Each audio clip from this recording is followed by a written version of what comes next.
Bom, bom dia novamente a todos.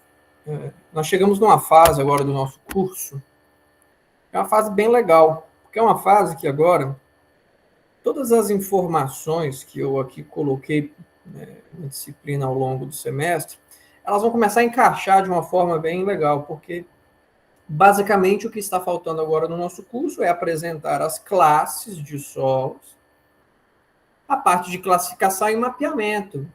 E aí eu vou dar umas 3, 4 aulinhas, no máximo 4, acho que umas 3 a gente consegue terminar, a gente consegue finalizar o curso, mostrando alguns estudos bem pontuais no Brasil, e eu quero ministrar uma aula para vocês de uma região no Brasil, eu acredito que alguns devam conhecer, que é a região, né, do sudoeste da Bahia, que é uma região em que, né, a agricultura nos últimos anos vem ganhando destaque. E justamente em cima de uma área que previamente os solos não tinham um potencial agrícola, né, como tem hoje. E, na verdade, isso tudo é muito fruto de pesquisas e também do manejo. Então, essa é uma aula que eu não posso deixar de apresentar aqui para vocês. Apesar de eu ter comentado muitas coisas, mas ela, no final do curso, vai ser bem interessante. E eu também pretendo colocar uma aula aqui para vocês sobre a relação solos e mudanças climáticas. Vocês estão percebendo aí como é que esse tema ele está em foco. Então, eu pretendo colocar uma aula aqui para vocês desse tema também. Tá bom? Aí, chegam lá na primeira quinzena de dezembro, ó, todo mundo para casa, feliz, Natal, ok? Então, o nosso cronograma está mais ou menos assim. E, basicamente, se a gente observar, a gente tem aí essa próxima mais 3 semanas de aula, depois é prova. Acabou o ano, né? Acabou o ano. Tá bom? Mas não percam essas aulinhas, tá? Essas aulinhas são muito interessantes e vão colocar aí vocês em uma linha de discussão muito atual, tanto para o cenário mundial, como para a realidade da agricultura nacional. Ok? Então, agora a gente vai estar conversando sobre as diferentes classes de solo do Sistema Brasileiro de Classificação. O Brasil ele possui um sistema próprio de classificação, né? A maioria dos países desenvolvidos também possui. Mas lá na frente, quando eu colocar, né, a aula de classificação para vocês, vocês vão observar que o sistema brasileiro é basicamente uma cópia do sistema americano. Na verdade, uma cópia, né? O sistema brasileiro ele teve um espelhamento, acho que essa é a melhor palavra. É um espelhamento no sistema americano, porém com adaptações à nossa realidade local. E aí, dentro, né, dessa realidade de adaptações, obviamente que em virtude das nossas condições de clima, de relevo e de material de origem, os solos são muito diferentes dos solos dos Estados Unidos. Alguns com uma certa similaridade, obviamente, mas outros são muito distintos. Mas dentro do nosso sistema brasileiro de classificação, nós temos essas 13 classes que vocês estão observando aí, ó. Latossolo, orgissolo, neossolo, plintossolo, cambissolo, gleissolo, luvissolo, planossolo, espodossolo, nitossolo, chernossolo, vertissolo e organossolo. Acredito que em algum momento aqui, durante esse maravilhoso semestre que nós tivemos, estamos tendo ainda que não acabou, né? O campeonato ainda não acabou, eu me devo ter mencionado alguma classe dessa de solo com vocês. Às vezes a gente olha isso aqui e fala, putz, esse negócio é chato, tem que decorar. Não, não tem que decorar nome. É tão rotineiro, que vocês vão indiretamente lembrar desses nomes à medida que vocês forem lendo, estudando e conhecendo. Porque também, indiretamente, quando vocês chegarem numa área, vocês vão ser perguntados ou vão perguntar a alguém qual é a classe de solo predominante aqui. E você já tem uma noção de como a gente chega numa área e, né, faz um estudo prévio daquilo que eu vou estar encontrando. Tá bom? Saber precipitação média, distribuição de chuva, vegetação predominante, relevo predominante. Essas são informações muito, do ambiente e que influenciam diretamente nas características do solo e também na agricultura regional, ok? Vocês, alguns já passaram por algumas disciplinas aí no curso, e vocês provavelmente vão ver, eu não sei qual curso aqui na UFSJ que é responsável, se é lá na meteorologia agrícola, ou se, não sei, tá? Se alguém souber, me responda. Questões vinculadas ao que nós denominamos de zoneamento agroclimatológico. Eu não sei se é o professor Antônio José que é responsável, não sei. Mas o zoneamento agroclimatológico, ele basicamente pega variáveis do meio, precipitação, temperatura, que são as principais, e aí criam-se mapas dizendo, essa região aqui, ela é boa para o plantio de soja. Já essa região, não. Essa região, o café arábica, ele é adaptado por questões de altitude e temperaturas mais amenas. Outras áreas, não. Então, criam-se esses mapas, que são as zonas, onde uma cultura em específico terá o seu pleno desenvolvimento, ou que não seja prejudicada. Porém, esse zoneamento, ele é muito importante quando considerado o mapa de solo, ou as classes de solo que ali ocorrem. Existem classes de solos que são melhores ou aptas a determinado cultivo e outros não. Por isso que vocês estão vendo aí nessa imagem que eu estou apresentando, um mapa de solo do Brasil. Olha que lindo, é uma colcha de retalhos, vocês estão observando? Cada manchinha colorida dessa daí representa uma classe de solo. Tem a legenda, obviamente que a legenda não está legível aqui, porque devido ao tamanho, né? Mas se vocês pegarem lá no material de vocês do IBGE, vocês vão ver o mapa de solos do Brasil e que vocês vão conseguir olhar a legendinha bonitinha e identificar. Esse mapa, ele é um tipo de mapa que traz uma ideia geral das classes de solos no Brasil. Mas a pergunta que vem, professor, de posse desse mapa, eu posso fazer um planejamento para minha fazenda aqui em Sete Lagoas? Não. Não pode. Por que não pode? Por causa de questões de escala. Essa não é uma escala de trabalho. Se vocês observarem, né, em Minas Gerais, nesse mapa, ele vai dar um predomínio de latossolo, cambissolo, né, o solo, basicamente agisolo. Mas será que realmente a escala que eu estou observando isso, ela vai ser aplicável à minha área? Não, não vai. Até porque dentro de uma mesma fazenda a gente vai encontrar, ou pode encontrar, essas mesmas 4 classes, sendo que no mapa pode estar mostrando apenas uma, ou aquela de maior extensão. Isso é um erro associado à escala. Então, o que a gente busca é um nível de mapeamento com detalhes, a nível de propriedade. Não é tão simples, porque é caro, e eu já mostrei isso para vocês. O volume de informações deve ser muito amplo, muito bem trabalhado, para chegar a um nível de detalhamento do conhecimento da área. Mas ele dá uma ideia geral. Assim como se a gente pega um mapa de solos do mundo, ele obviamente que não tem um detalhamento, um nível de informações específicas elevado, é uma ideia geral. Assim como esse mapa do Brasil. Mas o mapa do Brasil de solos, ele também tem questões muito interessantes, porque mostram feições muito interessantes vinculadas às características climáticas. Vocês podem ver, olha só as manchas de solo lá do Nordeste, do Sul do país. O Acre, né? O Acre tem lá manchas de solos muito similares a manchas de solo do Nordeste, mais vinculados às questões de fertilidade, porque os solos do Acre são solos mais férteis do Brasil, e isso está vinculado a questões geográficas, recebimento de sedimentos da Cordilheira dos Andes, que passa ali do lado, então tem toda uma questão de hidrologia e sedimentação, e também de material de origem. Tá? E tem a bacia amazônica, que tem toda uma questão vinculada à deposição de sedimentos, influência dos rios. E interessante, vocês estão observando aqui na região central, próximo a Manaus, a densidade hidrológica, né, as linhas de drenagem, que são essas azuis aqui, ó, é muito maior. Isso é sábio, né? A gente conhece a Amazônia, ou a Amazônia Legal, né, que engloba, se eu não me engano, 7 estados aí no norte, e no nordeste, no norte do país e do centro-oeste, a gente pega o Mato Grosso, se eu não me engano.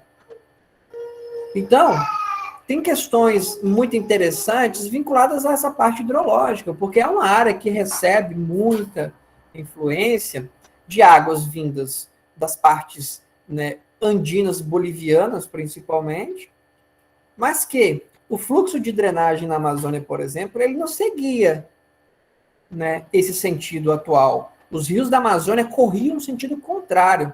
Tanto que vocês podem observar que na bacia amazônica, propriamente dito na região do entorno de Manaus, tem uma mancha de solos aí mais lilás, e é justamente onde os rios corriam. Era justamente uma área mais plana em que os rios corriam. Isso há muitos anos, quando não existia a Cordilheira dos Andes, né? A Cordilheira dos Andes soergueu e aí mudou o curso de água dos rios.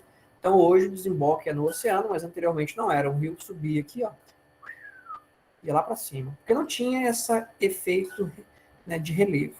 Então, mostra justamente uma área que tem solos mais arenosos, que era justamente uma área onde o rio depositava esses sedimentos.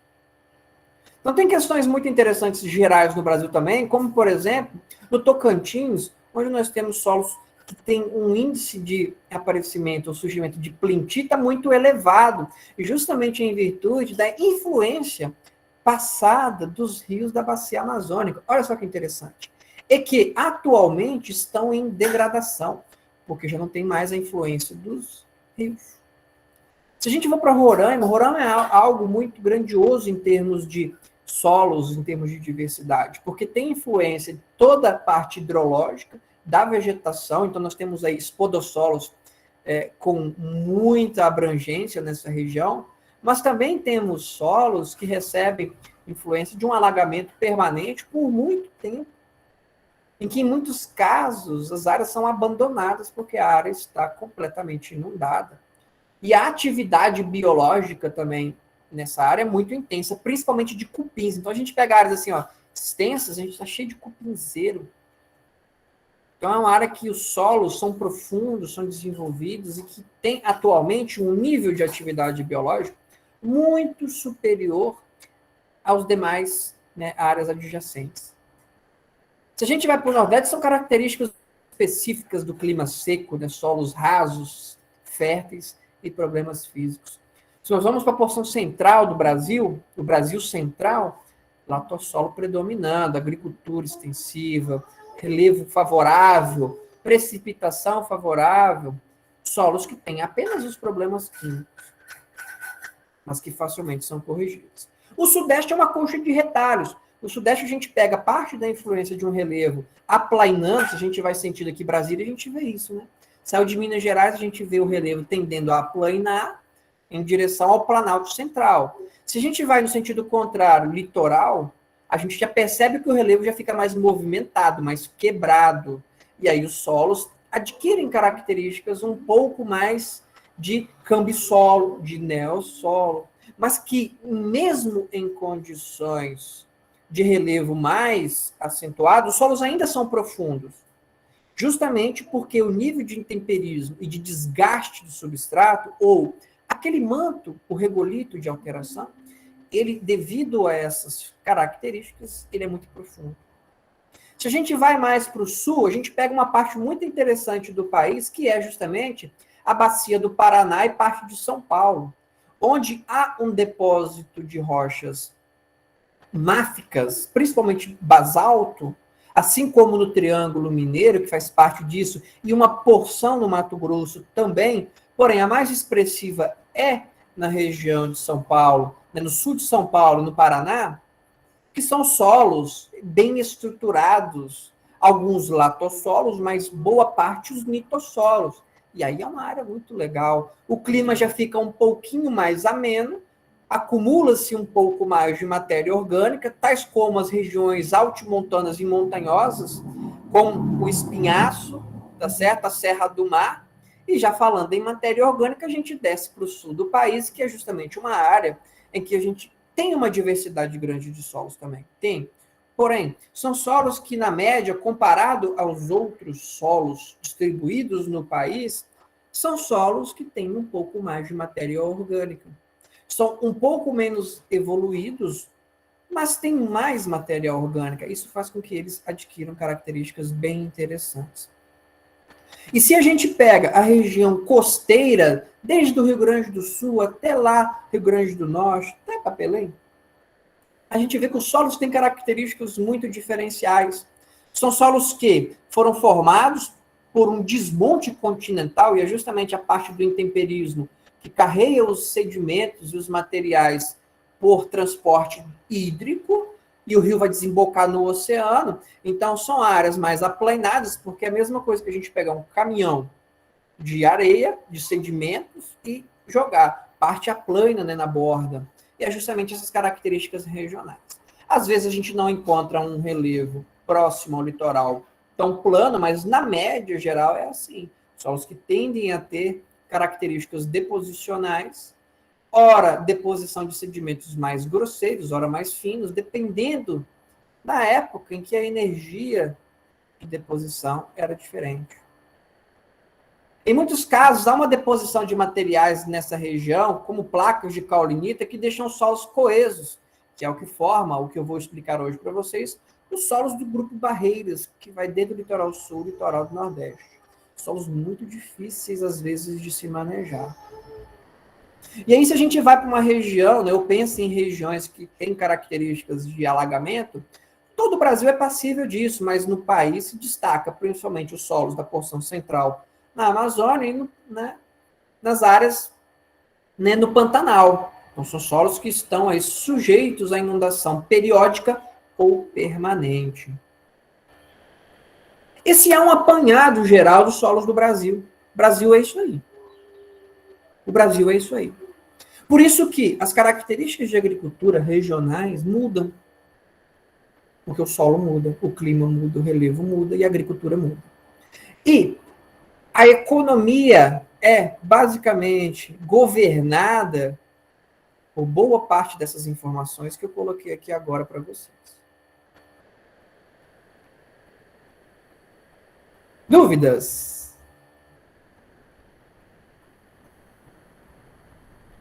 Isso é um geral, tá, pessoal? São ideias, né? Eu quero que vocês observem o Brasil, o mapa do Brasil agora, e de acordo com essa conversinha que eu tive aqui, bem rápida, que vocês tenham uma noção de como são os solos no país. E não me venham por aí falar que solo no Brasil, na média, é fértil, que não é. Olha esse mapa. O mapa é, obviamente, do Brasil, como eu mencionei, né? Então, ele tem os seus erros de escala. Mas mostra justamente áreas de solos eutróficos e áreas de solos distróficos, ou de fertilidade natural baixa, pobres. Olha como tem uma similaridade com o que eu acabei de mencionar com vocês aqui. Vejam o Acre, vejam essa borda saindo do Acre, Mato Grosso do Sul e o sul do país, que recebe a influência, né, do transporte de sedimentos dos Andes, ou seja, uma fertilização natural devido ao soerguimento.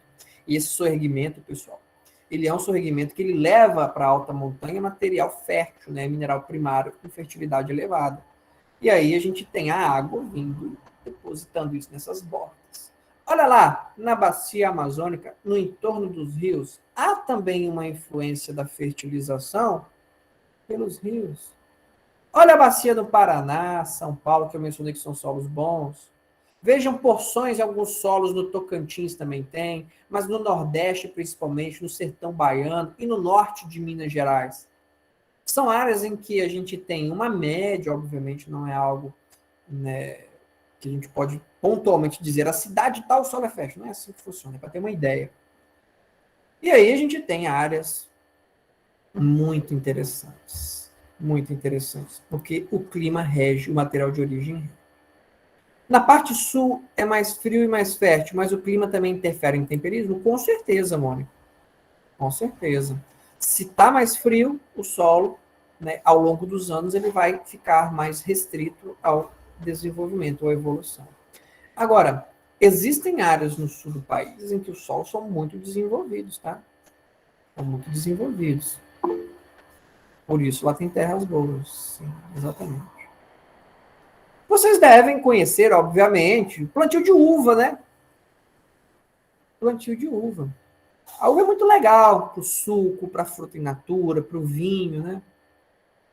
Onde no país vocês imaginam primariamente que a uva está inserida? Clima mais frio, não é? Ah, legal, Mônica, exatamente. Mas hoje o destaque no cenário nacional para a produção de uva não é no Rio Grande do Sul, que é mais frio. Você sabe onde que é?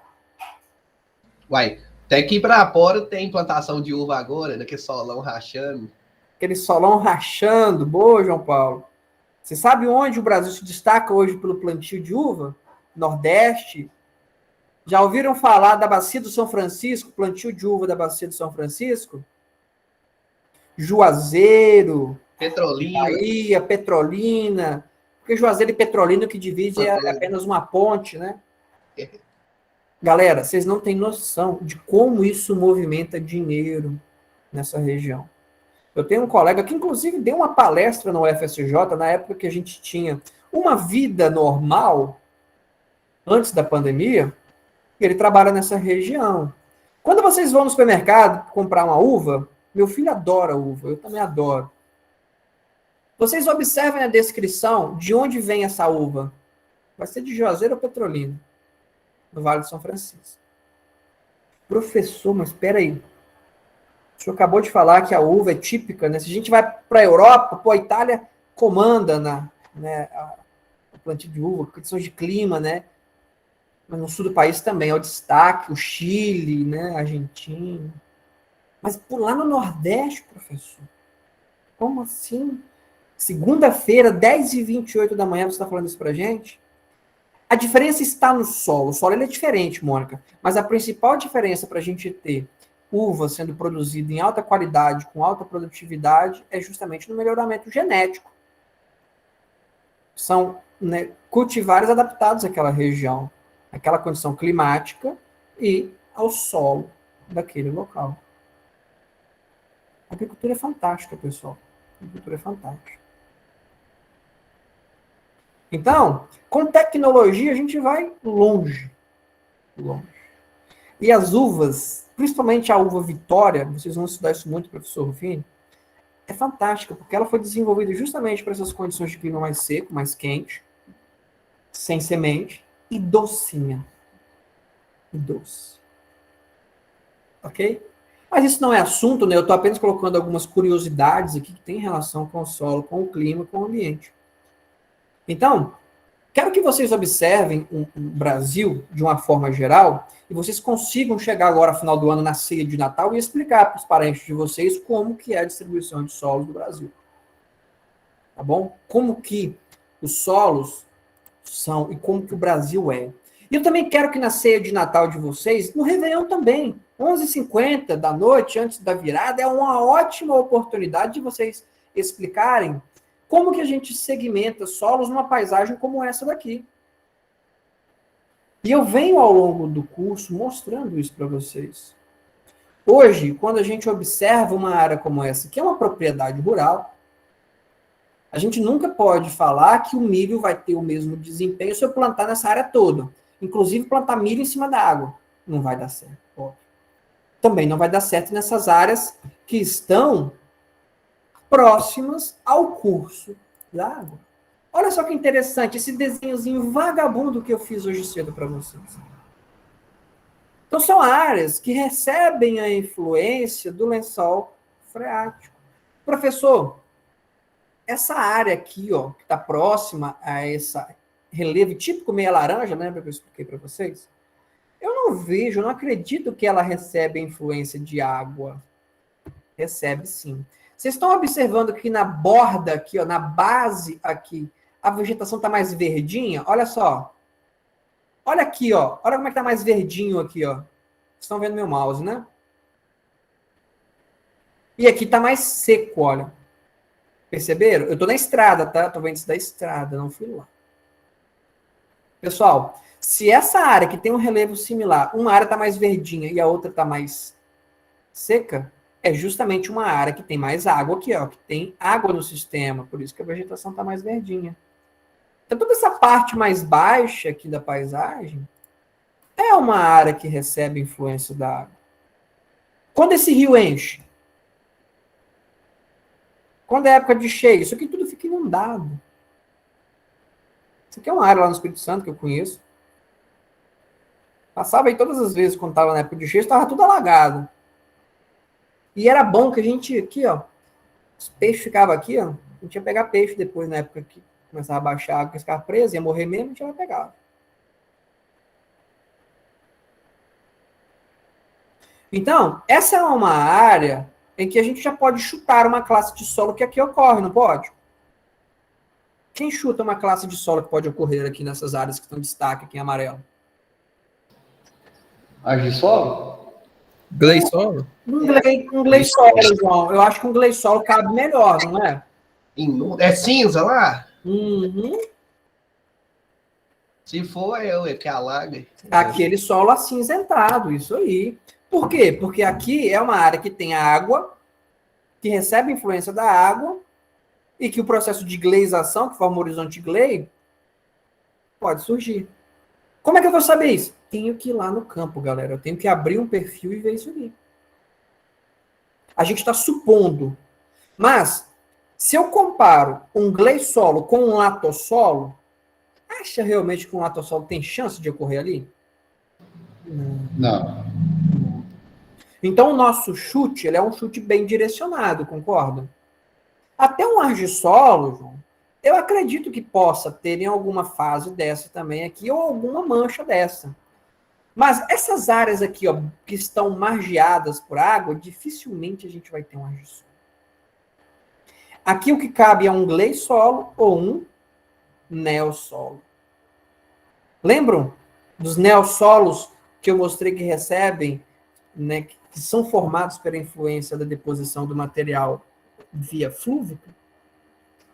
Então, eu acredito que se a gente fechar aqui a nossa conta em um gleissolo e um né, neossolo, fica bacana, fica interessante. Então, é uma área que a gente já sabe que tem essas restrições agrícolas.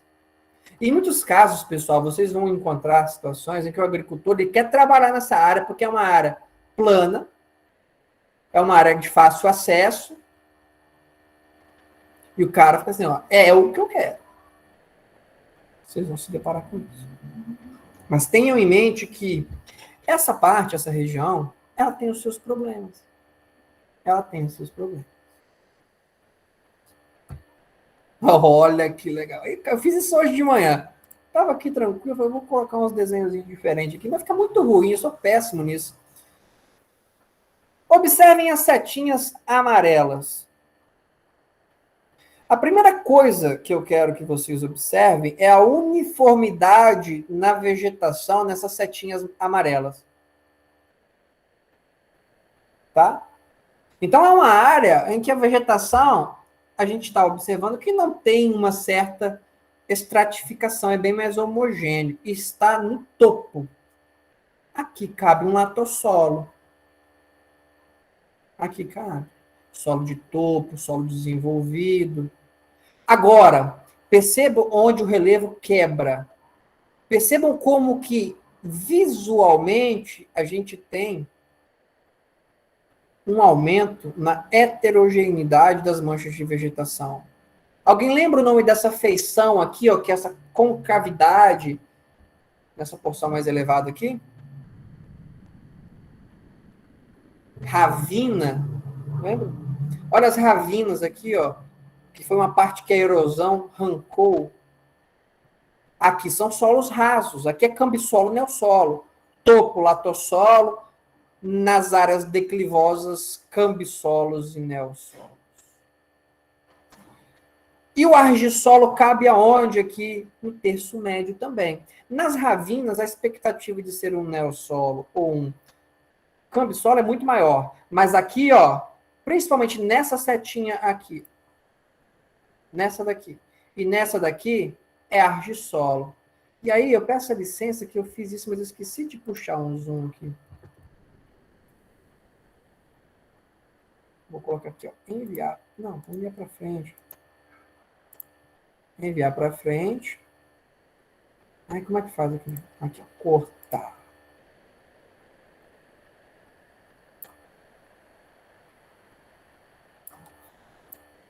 Cortar.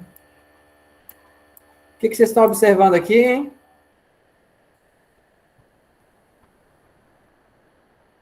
Óbvio que devido à qualidade da imagem, eu puxei o zoom, não ficou bom, né? Estão vendo aqui em destaque? Erosão aqui? Aqui é uma área de solo. É uma área de argissolo.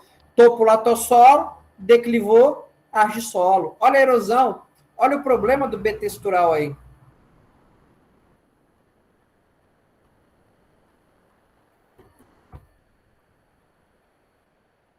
Mapeamos a área.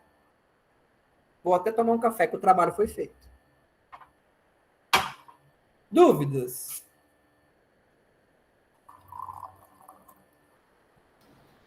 Um bocado, né? Como é que é, João? Um bocado, né? Como diz o pessoal aqui, um bocado. Um bocado. Eu também tenho várias. Mas perceberam como que agora, né, vocês ao longo dessas semanas que a gente vem aqui conversando, vocês conseguem observar uma foto como essa e já falar muita coisa em cima dela? Sim. Tem muita informação, galera. Vocês aprendem indiretamente. Obviamente que aqui a gente está num ciclo fechado em que eu falo muito, vocês ouvem. Mas se vocês forem conversar com um público que não participou do curso ou que é do campo, vocês vão chegar lá e vão destrinchar isso aqui, ó.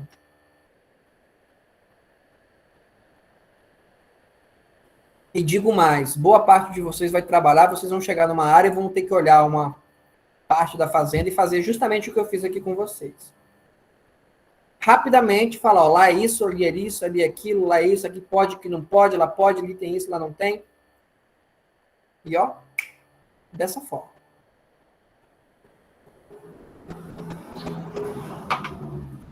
Não é fácil, pessoal, eu tenho certeza, eu tô aqui, eu brinco muito, né, eu distraio muito, porque acho que como é muita informação, a gente tem que ter um certo jogo de cintura aqui também.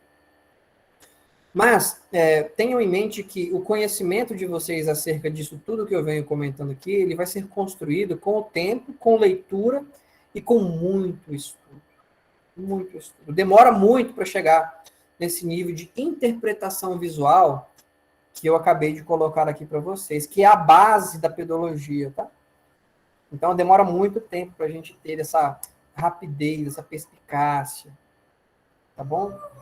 Mas que vocês têm total condições de chegar e interpretar isso.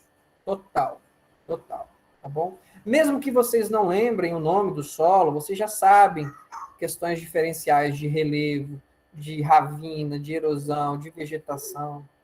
Então, vocês conseguem ter uma ampla margem para discutir aí informações acerca disso. Se vocês chegarem lá na minha última prova, e eu vou colocar essa mesma imagem ou outra, e vocês vão ter que descrever para mim, vocês falarem 50% disso aqui, tá ótimo.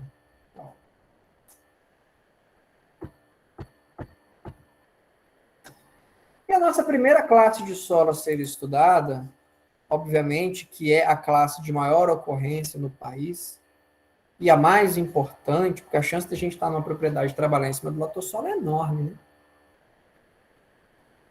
O latossolo, pessoal, é uma classe de solo excelente, excelente.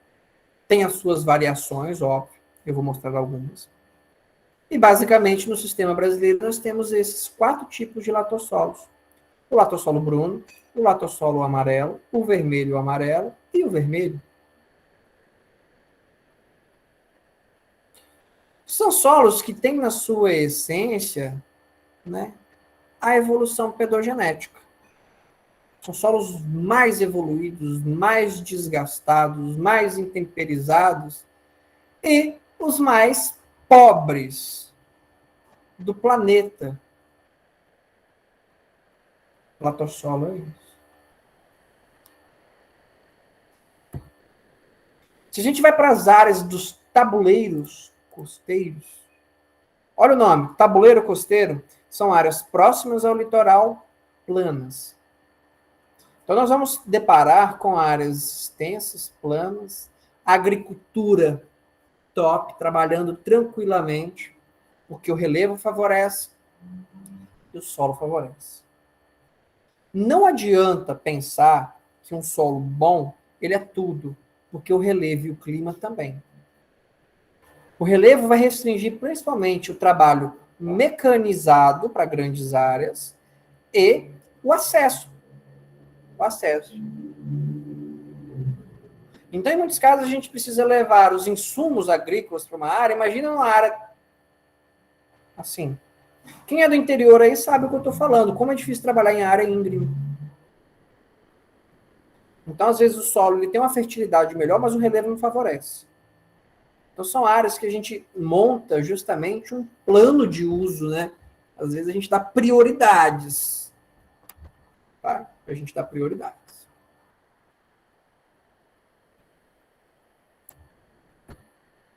Os planaltos sulinos. Olha a cor desse solo.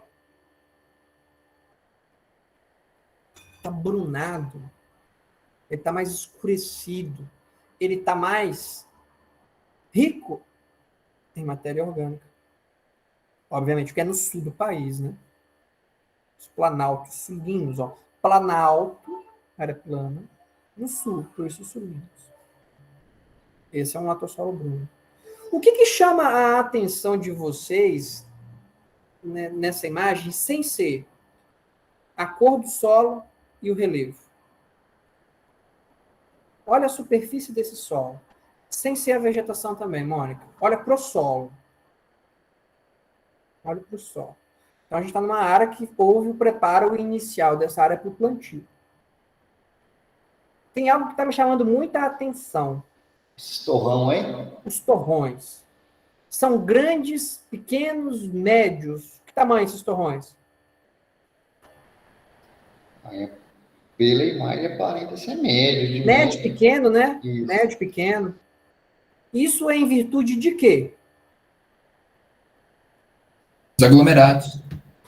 Os aglomerados, que são os agregados, ou da estrutura do solo. Muito bem, Gabriel. Isso é um indicativo de um solo com alta qualidade física. Quando a gente tem o preparo inicial e ele destorroa com facilidade. Se a gente pega esse mesmo número de passadas de trator que foi feito nesse solo e vai para uma área do Nordeste, a gente ia observar blocos muito maiores de torrões. Porque as argilas são 2:1 e os torrões, eles não se desintegram facilmente, porque a física é ruim. Tem muitas áreas brejosas, quando o trator passa e o torrão seca, também ficam, porque é um solo muito argiloso e tem muita argila 2:1. Aqui não. Aqui o preparo mecânico, o preparo inicial do solo, ele é favorecido, porque a física dos latossolos é a melhor que nós temos. Então, se uma área como de latossolo, comparada a uma área, por exemplo, de um vertissolo, se eu dou uma passada, por exemplo, de uma aração e 2 gradagens, a grade destorroadora, numa área de vertissolo seria 3, 4 vezes mais isso. Ou seja, o custo operacional ele é maior. Porque a física é problemática, a física é ruim, solo difícil de trabalhar. Já esse solo, ele é o top. Tá bom? Então, quando vocês estiverem em uma área que tiver um trator fazendo o preparo inicial do solo, observem o comportamento dos torrões. Indica muita coisa da física para a gente. Mas aqui há o destaque dos torrões, da física, e a contribuição da matéria orgânica. A gente está trabalhando numa região no sul do país, que é justamente uma área que tem um acúmulo maior na média da matéria orgânica, e a matéria orgânica ela é fundamental para a física desse solo, porque ela auxilia na estabilidade dos agregados. Lembram que a matéria orgânica ela funciona como uma cola das partículas primárias do solo?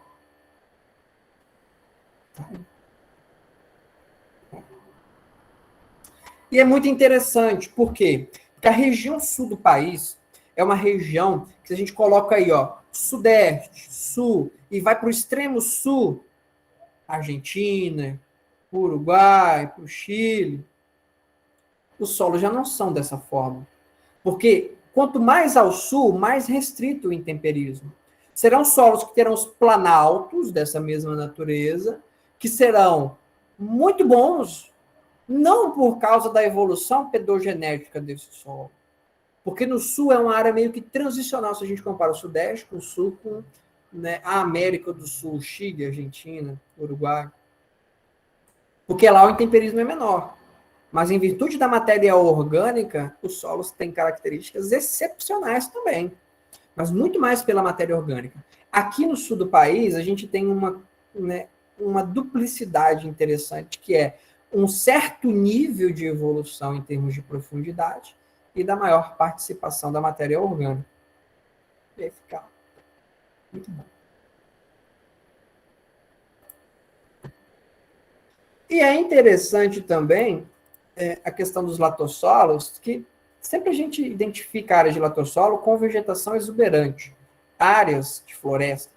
É uma questão que eu sempre coloco para o pessoal. Viu vegetação de grande porte? A chance de termos aí um solo profundo é muito grande. Muito cuidado com essa informação também. Às vezes a gente tem uma floresta que está sendo desenvolvida em cima de um cambissolo, em cima de um argissolo, pode ter também. Floresta é algo, né, que está ali há muito tempo. Mas, em especial, no sudeste brasileiro, onde nós temos o relevo mares de morros, que eu mostrei para vocês aqui, a gente já discutiu sobre isso, aí é uma ação conjugada do clima favorável, intemperismo avançado, e que formou solos muito profundos, mesmo em condições de relevo acidental. Então, aí há sim latossolos em relevo mais declivoso, nos terços médios, no topo, nas partes mais baixas. Mas, nos relevos mares de morro, devido a questões das argilas serem mais dispersas, a gente ainda encontra boa parte da base, né, desses relevos com argissolos. Tá? Mas solos profundos, de uma forma geral. E aí são os grandes armazenadores de água. Agora, o que eu destaco, e eu acho que é muito interessante, muito legal, porque eu sou um admirador, eu amo agricultura, nasci criado no meio do mato, estudo isso há algum tempo, e o que a gente percebe quando a gente vai para áreas mais tecnificadas, áreas que têm um alto potencial, tanto por parte do solo, mas também pela tecnologia, o investimento, a gente percebe que os latossolos estão presentes. Tradicionalmente, há muitos anos atrás, décadas atrás, as áreas do cerrado eram áreas tidas como impróprias para o cultivo. Todo mundo aí conhece o pequi, né? Se a gente for numa área que tem um pequi e fizer uma análise de solo, nós vamos encontrar uma química assim, absurdamente ruim. Muito alumínio, acidez. O pequi adora isso. E o pequi é típico do cerrado, não é? O pequi gosta de solo pobre, pessoal. Pobre. Se a gente pega um pé de pequi, planta ele numa condição de solo fértil, ele não vai desenvolver. O pequi é hard. Então, há muitos anos, quando começou-se a exploração do cerrado, o pessoal vira isso, né? Vegetação ou vegetações que eram adaptadas a condições de solos com uma química horrível. Muito alumínio, acidez, baixa, né, saturação por base, solos muito pobres. Mas aí veio uma revolução na agricultura no cerrado, que foi o advento ou a descoberta de uma coisa muito simples, que é o calcário. E aí o calcário veio justamente para isso. Controlar pH, alumínio, fornecer cálcio, magnésio. E aí a agricultura brasileira, ó, decolou. E o mais interessante do calcário, além de ter essas funções magníficas, é o preço. Era muito barato, é muito barato. Que em muitos casos o frete do calcário é mais caro que o calcário. E aí foi um casamento, né? Um solo que agora seria corrigido com uma física ótima.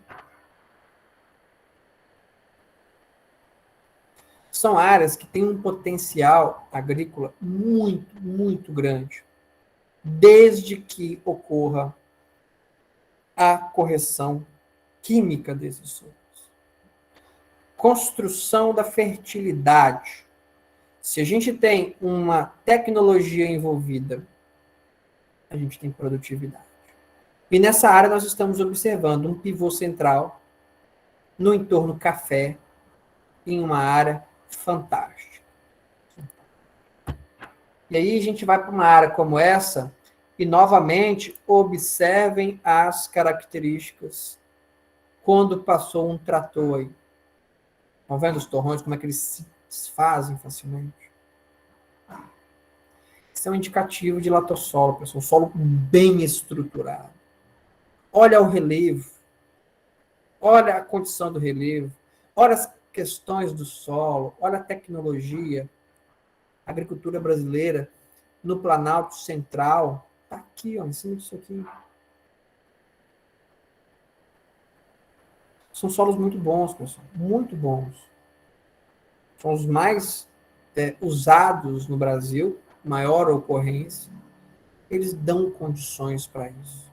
E a gente pega uma área como essa e depois a gente vê uma imagem como essa daqui, olha. Olha que coisa linda. Pivô central em cima e um latossolo. Olha o tamanho disso, né? Olha o tamanho disso. Tecnologia, solo. Alta produtividade.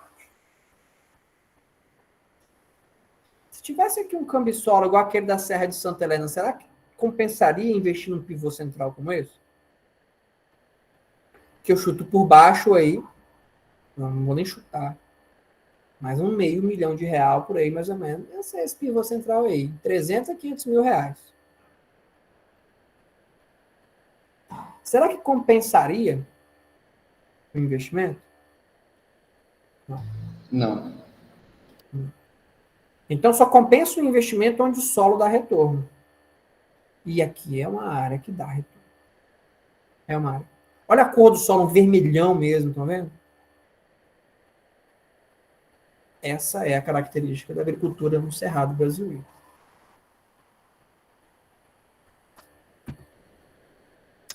Latossolo amarelo no Brasil, 12% é de latossolo amarelo.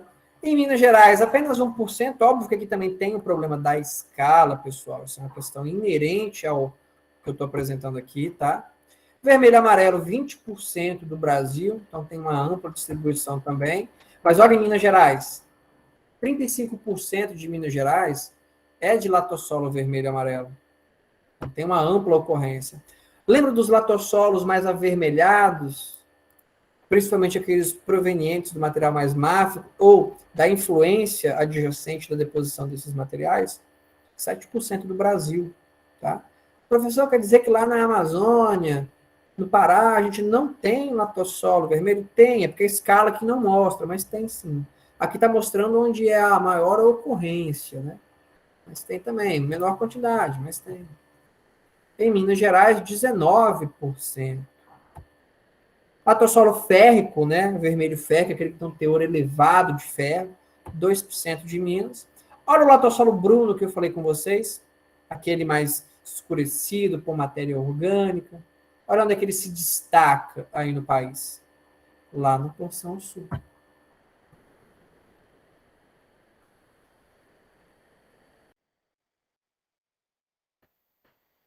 Quais são as características gerais dos latossolos? Baixa CTC, baixa fertilidade, baixa disponibilidade de nutrientes, estou falando naturalmente. Problemas de fixação de fósforo, ou seja, baixa disponibilidade de fósforo.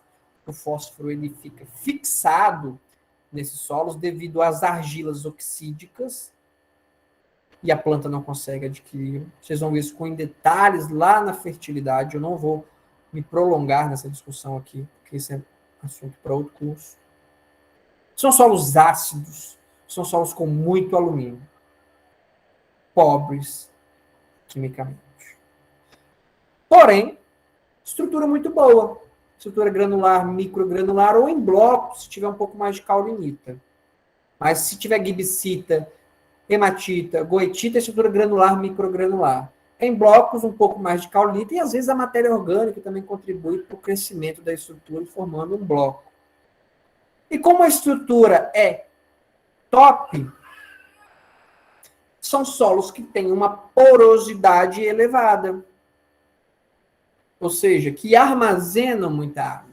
Porque a estrutura de um solo ela é intimamente associada com o armazenamento de água. Solo de boa estrutura armazena muita água. Se tem água, tem estrutura boa, a aeração também. Então eu tenho uma facilitação no crescimento vegetal. Água disponível, água que vai ser transportada com facilidade, oxigenação.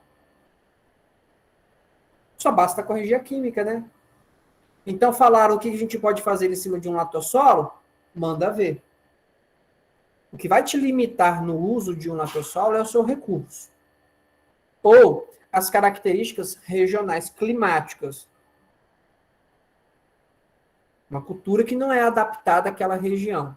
Mas é um solo que, se a gente puder resumir, é versátil. A versatilidade dos latossolos é muito grande.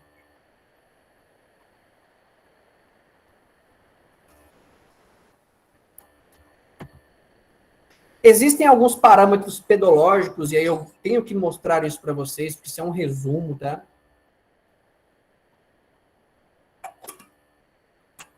São solos que tem que ter aí o horizonte BW, o B latossólico, mais de 50 centímetros de espessura. São solos que tem que ter mais de 15% de argila. São solos que têm um KI menor do que 2,2, que é o índice de intemperismo, silício sobre alumínio, ou seja, perdeu muito o silício, porque ele é o, né, onde nós observamos a máxima expressão do processo de dessilicificação. Com isso, a gente tem uma CTC corrigida, que é aquela que vincula carga elétrica pela quantidade de argila, indicando que tem menos de 27 centimol de carga, e isso é um parâmetro que condiciona essa classe a solos de baixa atividade da fração argila, ou solos TB. Então, eu tenho solos TA e solos TB. Os solos TB são de baixa atividade da fração argila, solos muito intemperizados. Os solos TA são solos de argilas de alta atividade, ou, basicamente, solos 2:1. Como aqui esses solos são bem estruturados e a argila não é dispersa, os agregados são muito estáveis. Então, o grau de floculação, que é esse IGF, que é outro parâmetro físico, ele é 100% ou próximo a 100%, indicando que não há uma dispersão das argilas, que há uma uniformidade textural ou uma homogeneidade textural no perfil. Por isso que são solos homogêneos. Como é um solo que é muito evoluído, pedogeneticamente falando, a gente não encontra esse MPFI, ou minerais primários facilmente intemperizáveis, se tiver muito pouquinho. Material de origem, se tiver menos de 5%. E como as argilas estão, né, quase que totalmente ou totalmente floculadas, não há o desenvolvimento de serosidade. Se tiver mínimo. E como não há serosidade, não há movimentação de argila, não é que não há, né? Não há o gradiente textural, a relação textural é baixa por causa dessa uniformidade. Esse aqui eu acho que é um slide que resume muito bem todos os parâmetros de um latossolo. Ok? Agora que tá legal. Perceba essas duas imagens aqui. Eu estou aí com um latossolo lá na Serra de Santa Helena, aqui em Sete Lagoas, e um latossolo lá na nossa querida UFSJ. Esse latossolo da UFSJ, quando a gente está entrando ali no portão principal, tem aquele cerrado ali por cima, não tem? É esse solo que ocorre lá. Professor, são 2 latossolos, né, na mesma cidade. Sim. São 2 latossolos muito diferentes. E eu quero que vocês me expliquem por quê. E o que um tem e o que o outro não tem.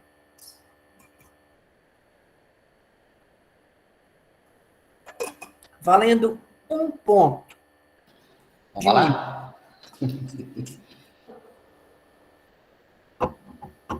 Vocês acabaram de chegar hoje em Sete Lagoas, foram com o cara da empresa, e ele Pode pediu falar? para vocês explicarem.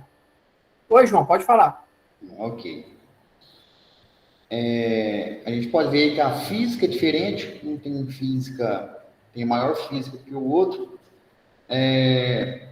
Pela cor aqui, um é latossolo, diria que vermelho e amarelo, né? O outro que está voltado para o latossolo, aquilo do Bruno, né? Teor de matéria orgânica. Nessa parte especial aqui, esse latossolo da Serra de Santa Helena, a gente vê que tem muita influência aqui da parte biótica de raiz, mas no final, que isso aqui é matéria orgânica, lá embaixo. Caiu um pouquinho porque a gente colocou na fita, tá vendo? Ah, tá, entendi. Mas eu diria aqui que seria mesmo a questão da física e a questão do teor de matéria orgânica. E o que dá a cor também do latossolo, a gente pode avaliar também aqui, né? Ou seja, eu diria que, eu não sei se está mais correto, se esse solo aqui da Serra, né, ele é mais intemperizado, ou ele está mais na parte superficial ali, né? Que tem o maior teor de matéria orgânica. Uhum. Suas observações estão coerentes. O André comentou um negócio aí sobre relevo diferente. O relevo é o mesmo, relevo plano, tá? Ambos solos estão na mesma condição de relevo. E você comentou, João, que um solo é mais intemperizado que o outro, né? Os dois são muito intemperizados, são latossolos, tá? Ok. Então é a mesma classe. Então eles têm uma evolução, um grau de intemperismo forte. Mas você está muito correto. Um é mais evoluído que o outro, mais intemperizado, que é justamente o da UFSJ. Tem a ver com água? Não tem, Mônica. Aqui a água não é o diferencial para nós. Professor, Matéria orgânica lá da Serra de Santa Helena, não? O parece que latossolo da UFSJ tem mais matéria orgânica do que o da Serra de Santa Helena. Mas o da Santa Helena tá mais escuro aí. Ah, ele está mais escuro, tem certeza? Parece. parece que o da UFCJ, os aglomerados são menores. Os agregados, muito bem, Gabriel. Sim. Vocês estão observando aí, bem na base, perto da fita ali, como que os agregados estão pequenos? A física desse latossolo da UFSJ, pessoal, ela dá de 10-0 nesse da Serra de Santa Helena. De 10. E só de observar os agregados aí na base do perfil, olha. Esse é o problema da aula remota, da gente mostrar essa porcaria que é no campo para vocês, né? Mas observem que a física desse solo da UFSJ é muito boa, mais homogêneo. Olha que bagunça, muito bem, Mônica, mais homogêneo. Muito mais homogêneo. Professor, mas eu estou vendo que ali está mais escurecido. É a matéria orgânica, mas a homogeneidade do BW, olha só. Olha o da Serra de Santa Helena. Tem uma coisinha no perfil do latossolo da Serra de Santa Helena que eu quero que alguém me fale, que é diferente, assim, extremo, além da cor, né? Porque um é latossolo vermelho e amarelo, o outro é latossolo A vermelho. espessura do horizonte, né? O ar, talvez. Ela é muito Professor, maior. não, se a gente observar o ar da Serra de Santa Helena, ele está até um pouquinho mais profundo. Ele está indo aí até 40 centímetros, tá? Mas basicamente estão a mesma coisa em termos de espessura do ar. Parece que tem um pouco de Então, cascata. B. O quê? Pode falar. Parece que tem um pouco de cascalho no da Santa Helena. É um Olha o campo cascalho ali, galera, ó. Olha o cascalho aqui na superfície. Olha no perfil aqui, ó, cascalho. Estão observando? Isso é característica de cambisolo, não? Opa, começou a conversa mais interessante aí, hein? Dependendo do nível da conversa, vai ter churrasco assim que terminar a pandemia, custeado pelo João Paulo e pelo João Luiz. O quê? Ué, a proposta é essa. Isso, professor. Cascalho, olha que interessante. Professor, mas são 2 latossolos. Sim. Mas um é muito diferente do outro. Tem cascalho. Então, eu costumo falar com a galera que esse latossolo da Serra de Santa Helena, ele é primo primeiro de um cambissolo.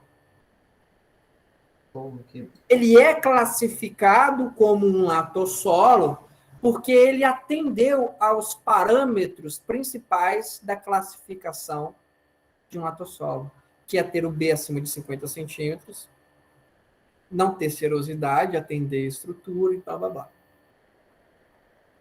Mas o latossolo típico que eu mostrei nas imagens anteriores, naquele pivô central, é o da UFSJ.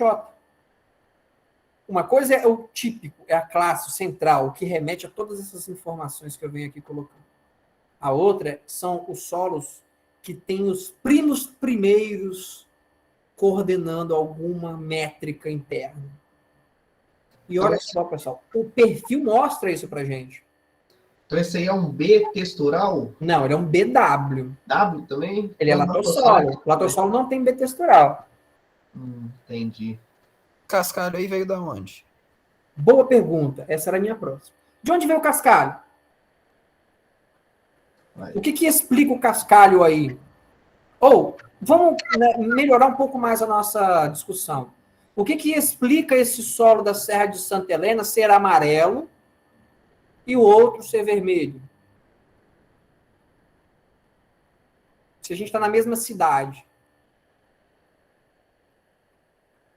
Tem a ver com infiltração. Material de origem. Muito bem, André. Material de origem. Composição na matriz. A composição da matriz do solo é proveniente do material de origem, tá, mano? Aqui em Sete Lagoas, eu já comentei em algum momento aqui na aula com vocês, que nós temos uma formação basicamente por rochas de precipitação química, que são os calcários, ou de sedimentação clástica, que são os argilitos, os siltitos.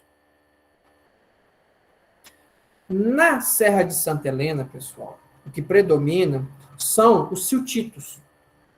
Siltito, olha o nome, são rochas ricas em silt, ou os argilitos também existem lá, tá? São rochas ricas em argilas, material fino, né? O silt ou argila. Só que no meio dessas rochas, né, sedimentares clássicas, precipita junto também materiais ferruginosos, precipita também materiais quartzosos. É uma bagunça. É uma bagunça. Mas o que predomina são os materiais mais finos. E o silt, ele tem essa característica que vocês estão vendo aí nitidamente nesse perfil, que é uma coloração mais amarelada, mais coesa. E como há uma mistura de materiais, também há o predomínio de cascalho, ou o surgimento de cascalho. Então, na Serra de Santa Helena, quando a gente está caminhando lá, a gente vai observar na superfície vários pavimentos de cascalho, que é uma mistura de materiais. Mas o que predomina é o material mais amarelado, mais sutil.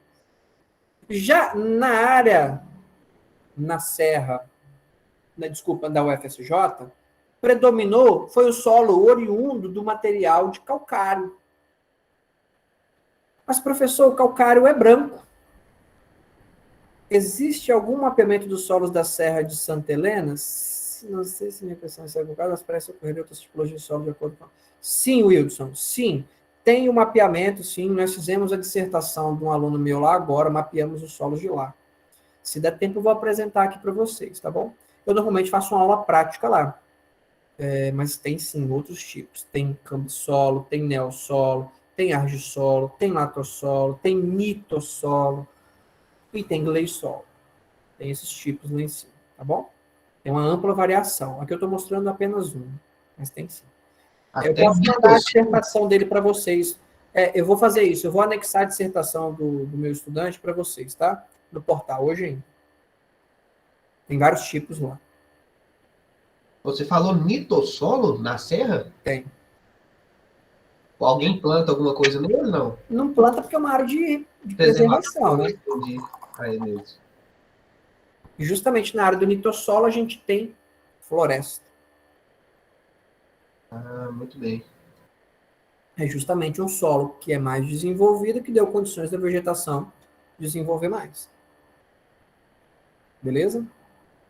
Professor, Oi. na régua aí do solo de Santa Helena, com 1,30 m ali mais ou menos, tá meio brilhante. Ali é serosidade ou é por causa que o enxadão passou? É enxadão mesmo. Ah, tá. É do enxadão. A serosidade a gente tem que pegar o agregado e observar ele, Gabriel. Ah, sim. Entendi. Inclusive, pessoal, é muito ruim. Eu não gosto. Eu me sinto até mal de dar um curso de pedologia para vocês e não ir para o campo.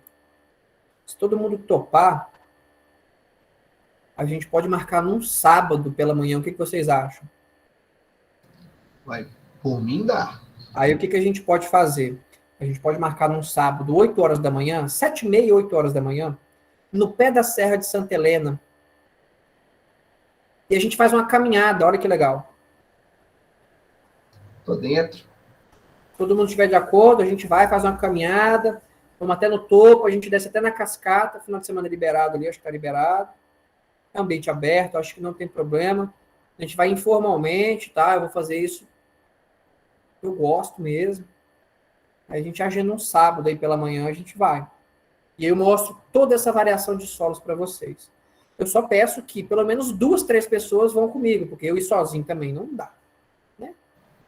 Tô dentro. Bora. E aí eu mostro para vocês, a gente conversa bastante sobre isso. Eu vou agendar uma data aqui no meu calendário, aqui, na minha agenda, porque no dia a agenda está bem lotada, mas no sábado de manhã a gente consegue fazer isso sim, tá bom? É muito ruim dar um curso e não poder ir para o campo mostrar as coisas para vocês. Muito ruim. Tá, então vamos agendar aí. Provavelmente, quer ver? Sábado, dezembro. Vai ter que ser no dia 4 ou dia 11. Tá? Talvez, 4 é melhor. talvez no dia 4, né? Vamos deixar agendado, então? Deixa eu só um minutinho para mim pegar minha agenda aqui no meu telefone.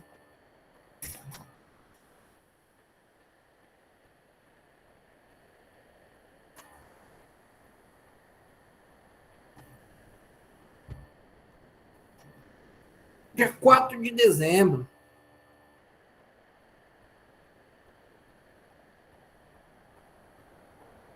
Tenho nada, não. Vamos agendar, então? 4 de dezembro? 7h30, 8 horas da manhã, no pé da Serra de Santa Helena. Tá marcado. Visita na Serra.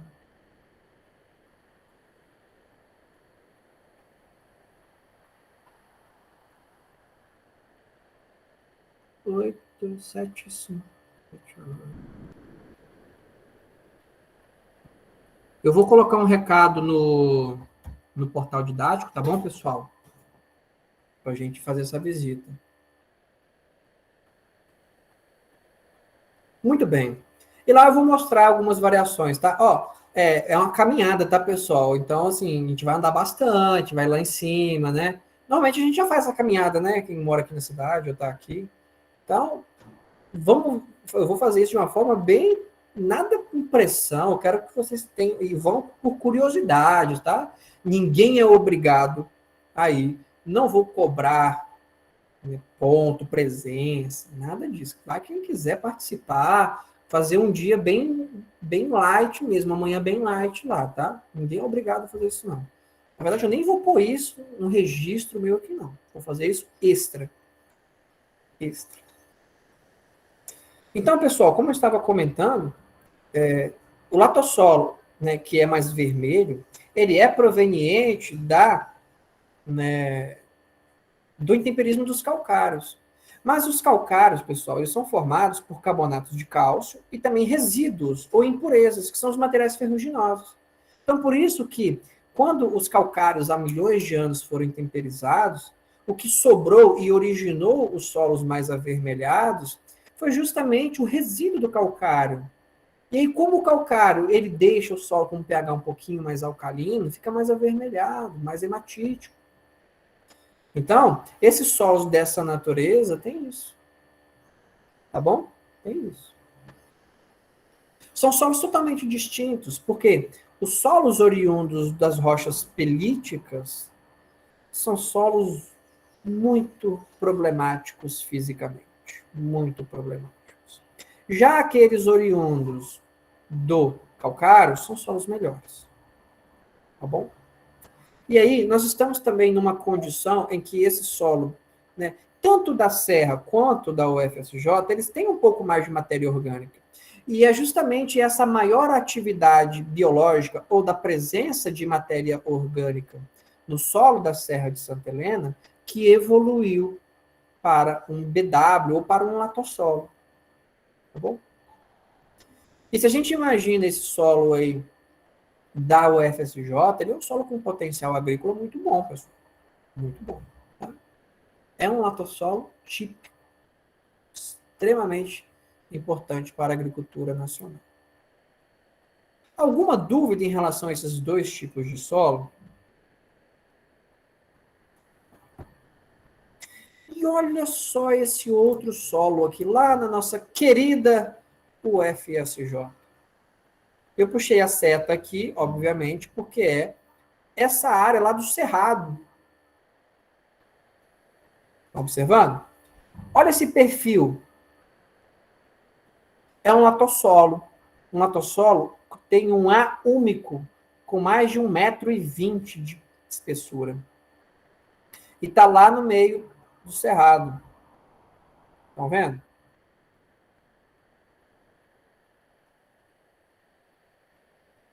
Agora que são elas. Professor, você falou que lá na entrada da UFSJ, lá no topo, a gente tem o solo, que é um latossolo. Lá no Cerrado também tem. Mas esse do Cerrado ele é muito diferente. É muito. Aí tem influência da vegetação também, né? Observem a imagem da UFSJ. Vocês estão vendo onde está o Cerrado preservado? Sim. É justamente lá. E, historicamente, também foi. Então, o fato de termos muita matéria orgânica nessa parte da UFSJ, desses solos da UFSJ, é justamente porque é uma área, pessoal, preservada. Começa por aí. Então, ali a gente não faz experimentos, né? Não. Ali é uma área que, historicamente, o pessoal sempre protegeu, sempre acumulou matéria orgânica. Isso é fruto de muitos e muitos e muitos anos.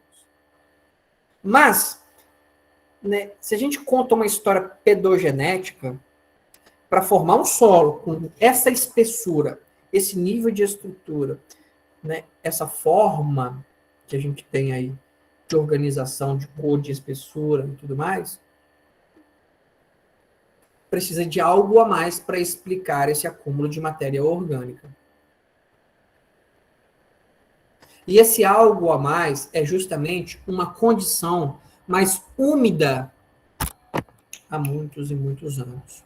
Essa condição mais úmida, há muitos e muitos anos atrás, foi justamente aquela que auxiliou numa produção maior de biomassa e na evolução desse horizonte A1. Uma outra questão que chama a atenção para o acúmulo de matéria orgânica nesses solos é a questão do fogo. O Cerrado, evolutivamente falando, pessoal, ele sempre teve fogo presente. Então é muito comum a gente ver carvão aí no meio desses perfis. Lá, 1 metro de profundidade, a gente cava, a gente observa carvão. Aí é outra situação em que a própria evolução da paisagem, ou seja, da sedimentação, matéria orgânica, queima, foi evoluindo uma construção de um perfil. que tem essa natureza, essa característica. Associado também a uma atividade biológica elevada, que também transporta a matéria orgânica em profundidade. Mas tudo em face a um ambiente com muita vegetação e com uma alta atividade biológica. Professor, e esse solo, ele é bom, ele é ruim? Ele é muito bom. Tanto que a galera pega solo dessa parte para fazer os vasos experimentais. São solos, assim, excelentes. E a física? O que você me fala dessa física? Ah, o latossolo normalmente tem a física boa, mas Esse? ser úmico, deve mudar alguma coisa, deve agregar mais, tipo assim, ficar mais friável, mais, né, não, Esse é o top dos top dos top. Entendi. Ele é muito bom, João. Ele é muito bom. Em termos de condições gerais de química e física, esse latossolo está na frente de uma galera. Chique. Ele é muito bom. Muito bom mesmo. Um solo, assim, excepcional. Então, formar esse tipo de horizonte, ele depende dessas características aqui na nossa região. Porque esse tipo de horizonte aômico, pessoal, ele é típico de regiões mais frias. Mas Sete Lagoas não está tão longe assim, porque é um pouco mais elevado, tá? Então, a gente consegue ter um certo nível de acúmulo de matéria orgânica também. Então, é uma área sensacional. Um solo sensacional. Beleza? Beleza. Beleza. E esse aqui? Estão conhecendo essa área aí? Lá embaixo. Área experimental, perto do café. Esse é o solo típico daquela área experimental nossa lá embaixo, pessoal. Típico. Todos os experimentos ali da galera aí estão lá, em cima desse latossolo vermelho e amarelo. Então, olha só, a gente está lá no topo, na entrada da UFSJ com um latossolo vermelho.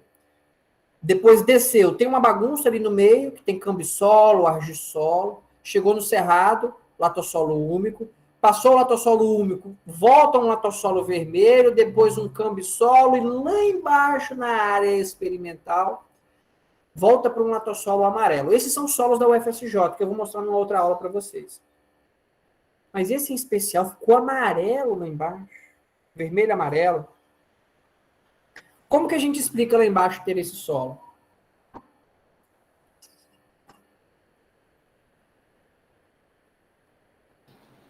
Seria um pouco da sedimentação que veio aí em cima? Essa sedimentação trouxe uma movimentação de um material, né, de um resíduo, com uma menor relação ao material calcário, porque o solo ele é mais amarelado. Então, ele recebeu um pouco mais de material, de calcário, um pouco de material de calcário, mas tem mais relação com o material goetítico, gibsítico. E ele não recebeu, ao longo da sua evolução, um aporte, um input de matéria orgânica grande, porque ele não é tão escurecido assim. Vocês estão vendo ali na superfície dele? No horizonte A dele? Ele não é tão rico. Ô, André. Oi? Eu lembro que ali, acima do ninho, ali tem um cambissolo, né? Sim. E é mais amarelada. Tem alguma influência pelo fato de ele estar lá embaixo, porque se a gente for avaliar a distância aí está maior, né? Mas a gente não sabe. Mas ali perto do NIA é uma seção, um corte ali, onde o material ele é mais pelítico, porém mais cascalhento também. Então, por isso que o solo ali não evoluiu, porque o material ele é de difícil alteração. Lá embaixo já tem uma maior deposição de um material bem mesclado, pobre em quartos. Por isso que, ao longo dos anos, evoluiu para um latossolo. Tá bom? André, lixiviação teve em todos os 3 latossolos, tá? São solos altamente lixiviados. A grande diferença é que o úmico e o primeiro lá do topo, como eles têm mais matéria orgânica, isso auxilia na química. Mas ambos são altamente lixiviados. A lixiviação é um processo que fez esse, né, apodrecimento do material. A água precisa passar internamente no material para evoluí-lo em profundidade. E esse solo ele é interessante, pessoal, porque ele é um latossolo, ele atende as características do latossolo. Olha a raiz, como é que está a raiz bem distribuída nesse solo. A física dele é boa. Mas ele tem um pouco menos de matéria orgânica, professor. Tem. Então, ele, comparado com os demais, ele não é o que está na frente. Ele tem um pouco menos de matéria orgânica. Mas ele é ruim? Não. Ele é um latossolo. Professor, mas por que a gente não pega a área lá do latossolo úmico para trabalhar? Porque é área de preservação. Sobrou essa área. Não é que sobrou, né? Ali é uma área plana. Isso facilita a galera trabalhar. O trator passar. Dividir os experimentos. Ter área homogênea, fácil acesso, blá, blá, blá. Concordam comigo?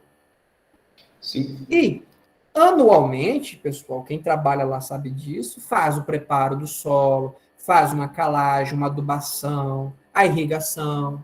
Essa é a realidade. Se o solo tem os problemas químicos, vamos mexer. Agora, se a gente pega aquela área logo abaixo do NIA, naquela estrada de chão descendo ali, vocês perceberam como é que é cascalhento? O pessoal, quando subdividiu a UFSJ e delimitou os campos experimentais, por que não escolheram aquela área ali como área experimental, se ela está próxima dos prédios, né? Por que não? Seria muito mais cômodo a gente ter os experimentos ali perto. Ali é muito ruim. A área pior, galera, não tem solo. Não tem solo bom ali. Não tem física boa. Muito bem, Cristo.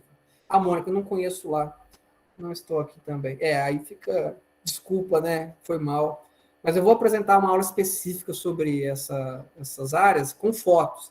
Aqui é só porque eu estou comparando, né? Então, quando houve o plano de uso e ocupação da área da UFSJ, pessoal, foi levado também em consideração a construção dos prédios, uma área onde o solo ele é pior para a agricultura, mas que não limita a construção civil. Por isso que os experimentos não ficam ali perto. Imagine vocês cultivarem ali naquela área cascalhenta. Que loucura. Não tem aptidão. E na área de cerrado não pode. Então foi lá embaixo. Então esse é um latossolo vermelho, amarelo, típico. Se vocês forem lá nessa área, quem estiver indo no UFSJ, quem já foi, quem conhece, quem não conhece vai conhecer, tem um perfil lá que a gente sempre dá uma aulinha lá também. Pode entrar dentro dele, abrir, fuçar lá. Bom? Dúvidas?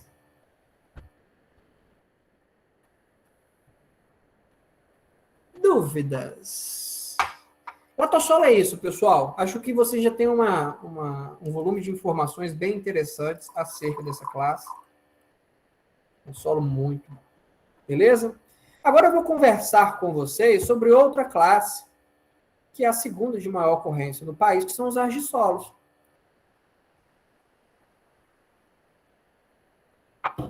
E os argissolos, pessoal, eles são primos dos latossolos, eles são muito evoluídos também.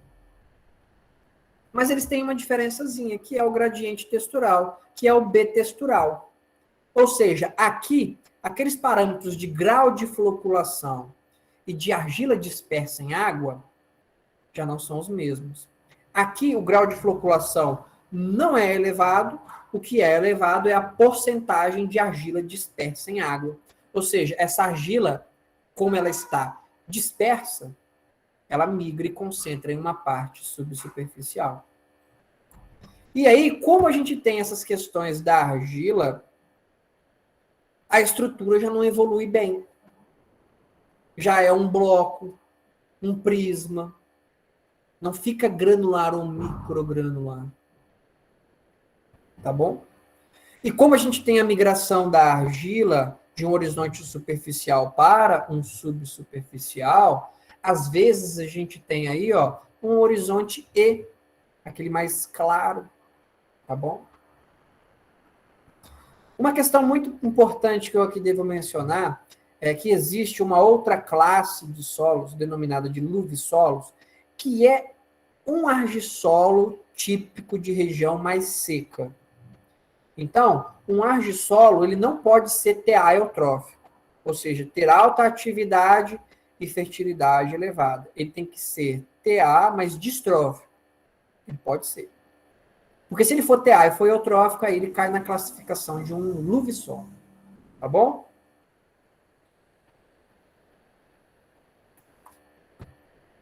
E observem aí nesse quadro, olha. Primeira coisa para a gente saber se é um argissolo. Ele tem relação textural? Vamos ver, ó. 35% de argila no A e no horizonte B 60%. Bom, ele é. Ele é. Então, se eu tenho aí entre 15% e 40% de argila, a RT tem que ser maior do que 1,7. E é. Ele é distrófico? Sim. Olha a saturação por bases aqui, ó. O V, 20,7, 4,7, 4, é pobre. Solo pobre. Então, ele atendeu, ele é distrófico. TA ou TB? Ele é de baixa atividade. Olha a saturação por a CTC dele. Então, ele é de baixa atividade. Então, aqui é um argissolo típico.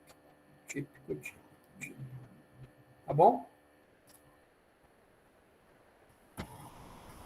É muito heterogêneo. É uma classe muito heterogênea.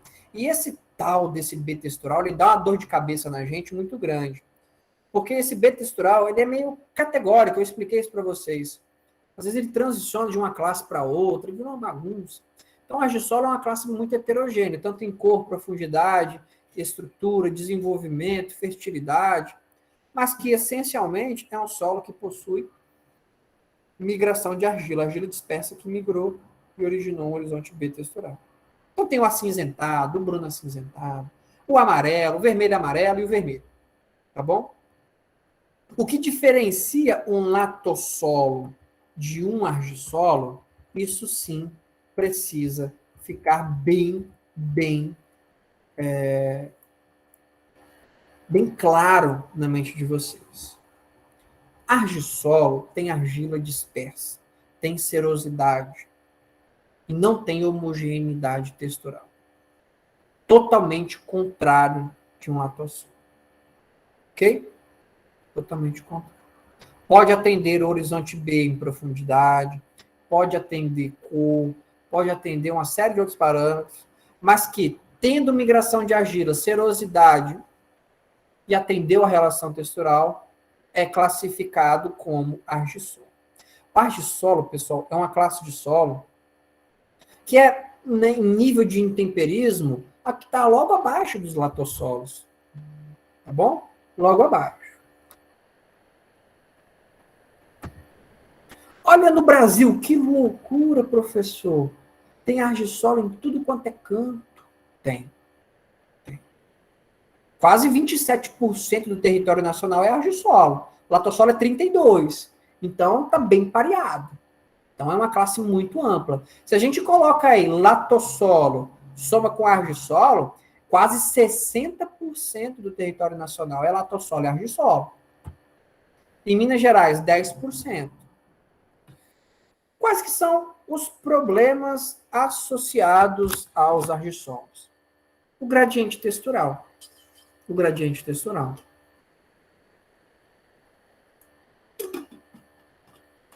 Esse é o maior problema dos argissolos. Mas os argissolos também podem ter problemas de química, alumínio, pobreza. Eles são muito evoluídos também, tá? Então eles podem ter problemas químicos e também físicos. Então, entre o solo que tem problema químico e físico e um que só tem químico, obviamente que o que tem só químico vai ser melhor. Porque quando essa diferenciação do horizonte B textural ela é muito forte, como essa imagem que vocês estão aqui vendo, a gente tem problemas de uso. Tá? Principalmente porque será uma classe com alto poder ou alta susceptibilidade à erosão. Então, é uma área que, como eu mencionei, em muitos casos vai estar situada em uma condição de relevo mais íngreme, que não facilita a mecanização e que tem um alto potencial de erosão. E se essa migração de argila é muito intensa, o horizonte A fica mais arenoso, que é o que vocês estão observando aí. E aí, galera, uma parte do solo, que é essa superficial, que é justamente aquela que a gente demanda um certo nível de qualidade maior, vai estar com problemas. Por quê? Um solo dessa natureza, que tem uma erosão, uma porcentagem de areia mais elevada na superfície, ele tem problemas de CTC baixa, baixa agregação, baixo armazenamento de água, e, consequentemente, a nutrição da planta fica mais complicada. Sem contar que os solos arenosos têm uma maior susceptibilidade à erosão. Então, é uma associação de fatores. Tá bom? Professor, a grande pergunta, uso.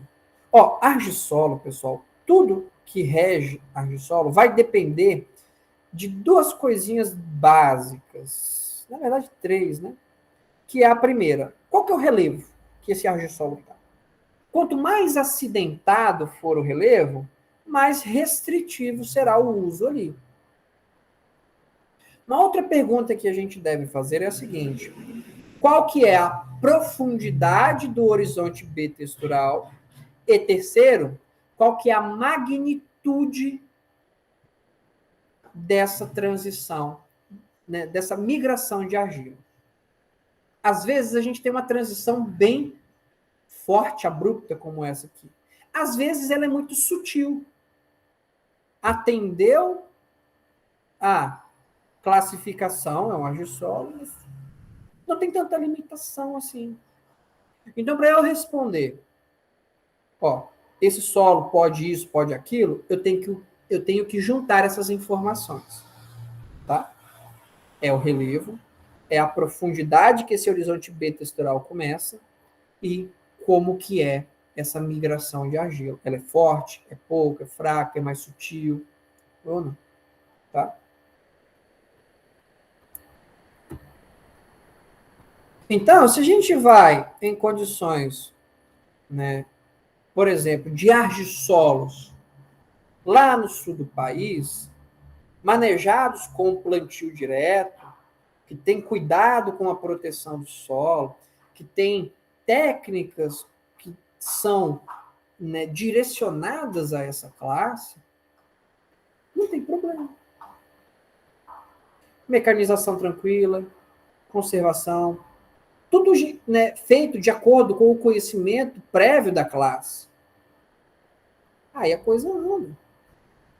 Agora, vejam que aqui, nessa situação, esse solo, ou essa mancha de solos, está em uma condição que o relevo não limitou a mecanização.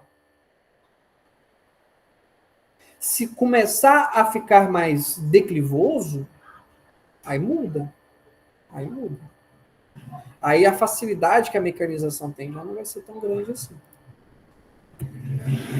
E eu chamo a atenção a vocês para esse exemplo, que é justamente uma, né, faixa que ocupa o litoral brasileiro de uma formação denominada de Grupo Barreiras nos tabuleiros costeiros, que vai desde do Espírito Santo até no Maranhão, em que há a formação de uma camada coesa, de um B textural coeso, ou seja, com baixa porosidade, devido à maior presença de caulinita no horizonte B textural. Lembram que a caulinita se organiza em forma de placa? Isso limita muito a infiltração de água e o crescimento radicular. Então, é muito comum nessa região a ocorrência dos denominados argissolos coesos. Se a gente fizer uma análise de densidade do solo dessa parte aí, dessa camada coesa, a densidade vai ser muito elevada.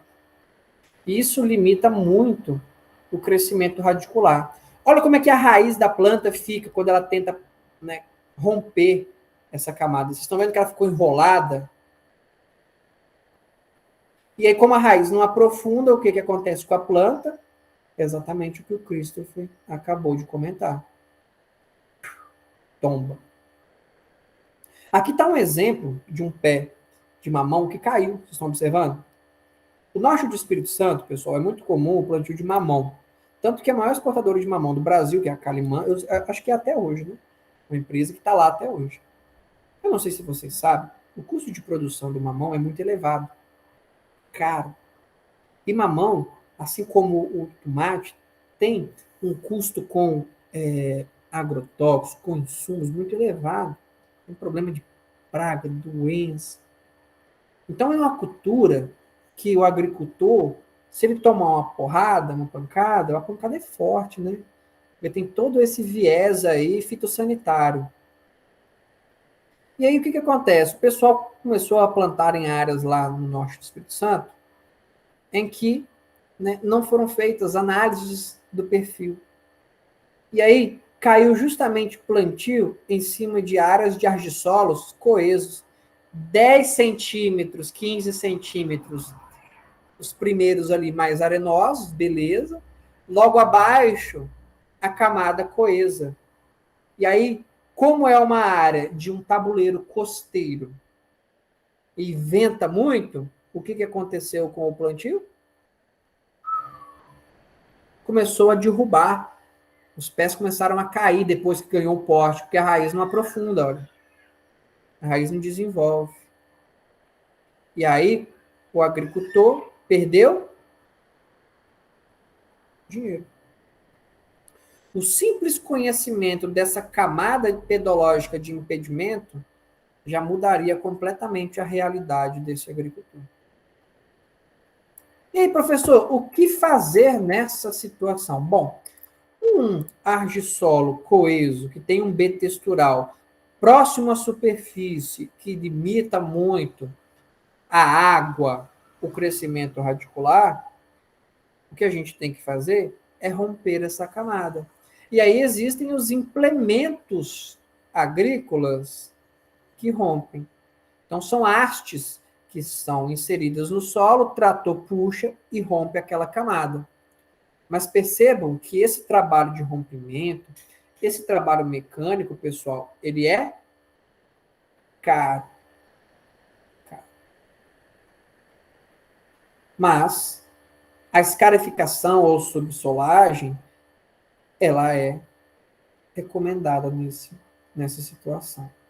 Além disso, quando a gente trabalha esses métodos mecânicos que aqui estão sendo apresentados, e aqui eu estou só mostrando, tá? Vocês vão estudar isso lá na mecanização agrícola.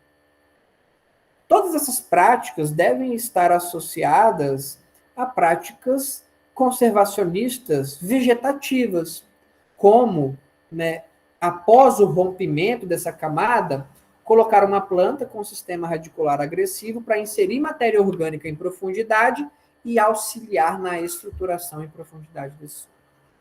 Só assim que a gente vai conseguir ter aí uma melhoria física ao longo dos anos. Porque melhorar a física de um solo, pessoal, demora. E se a gente está nessa situação desse agricultor aí, que ele não tem condições de pagar o rompimento dessa camada, muitas vezes a área fica lá inutilizada. Então, essa é uma realidade que pode acontecer, tá bom? Que pode acontecer. Dúvidas em relação aos argissolos?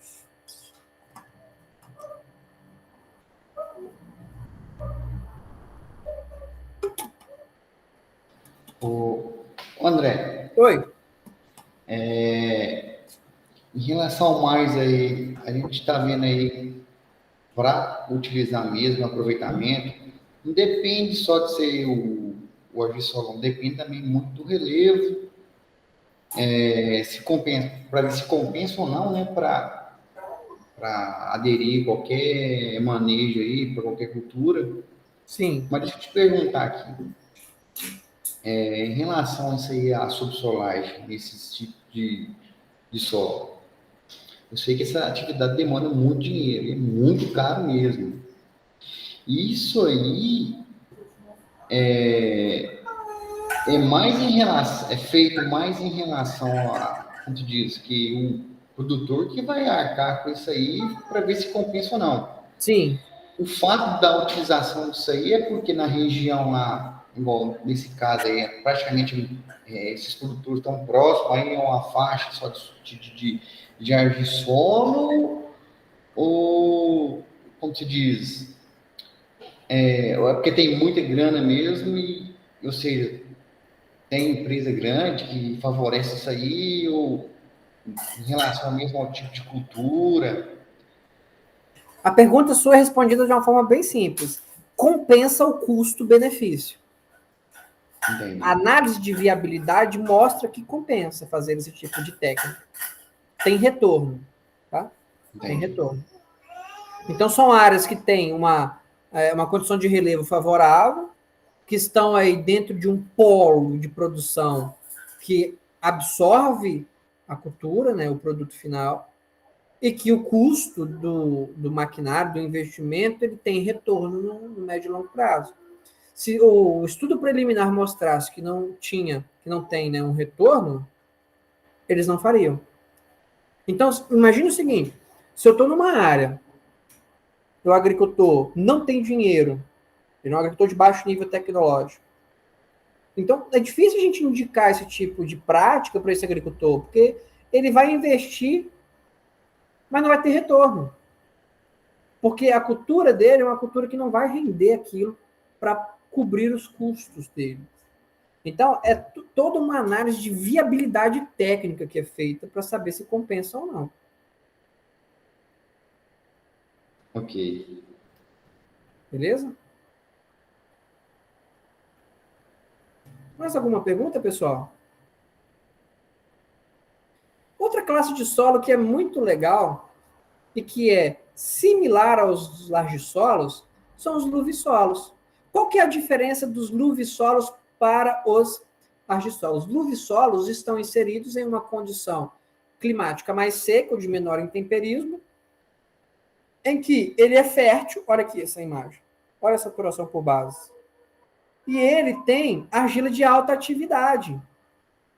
Olha a CTC potencial, mas isso aqui é corrigida, dividido pela porcentagem de argila. Ele tem o gradiente textural, ETA e fértil. K intermediário, mineralogia típica 2:1. E olha aqui, ó, a fotinha do luvissolo aqui. Na verdade, eu gosto mais de explicar luvissolo por essa daqui, né? Ele é um argissolo de clima mais seco. E aí, tem o B textural, então ele tem problema físico. É fértil, mas a física é ruim, está num clima seco. Olha cacto na superfície, olha a vegetação seca na superfície, olha a pedregosidade na superfície. Todas essas feições são denominadas de pavimento desértico, que é justamente uma área em que tem problemas de água, clima mais seco. E tem o B textural. Então, galera, é um solo extremamente complexo, né, de se trabalhar. Extremamente complexo. Luvissolo no Brasil, como ele é de região mais seca e ocupa aí 2,81%, olha onde é que o luvissolo se concentra, ó, no Nordeste brasileiro. Então, é um solo típico do Nordeste brasileiro, um solo típico de região mais seca, de região que tem uma evapotranspiração superior à precipitação. E observe que em Minas Gerais tem um pouquinho de luvissolo bem lá no norte de Minas, divisa com a Bahia, estão vendo? Tem também, que é justamente uma porção mais seca no nosso estado. O luvissolo, pessoal, ele tem todos os problemas associados, né, da mesma forma que os argissolos. Só que os luvissolos, eles têm argilas 2:1. Então, o problema físico deles é muito superior. Tem o B textural e é de argila 2:1. Então, o preparo mecânico desse solo não é favorecido. É um solo muito problemático, fisicamente falando. Beleza? Fértil. Problema aqui. Problema físico. A próxima classe que eu vou aqui apresentar para vocês é a dos cambissolos. Na quarta-feira. Não vou iniciar cambissolos aqui, porque eu quero ter uma conversa mais... começar do zero com vocês com cambissolos. Beleza? Alguma dúvida em relação à nossa aulinha de hoje? Tem muita informação, muita coisa nova, muita coisa interessante. Eu espero que vocês aproveitem, leiam bastante e tirem dúvidas. Beleza? Beleza?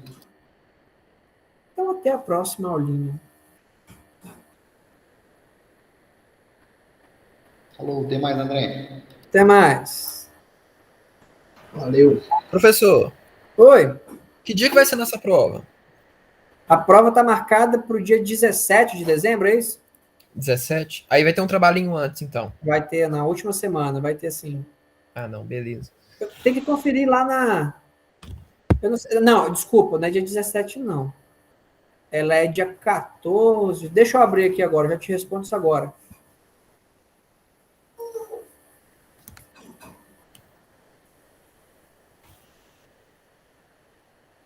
Nossa prova está agendada para o dia 13 de dezembro. Então, beleza. Obrigadão, professor. Por nada.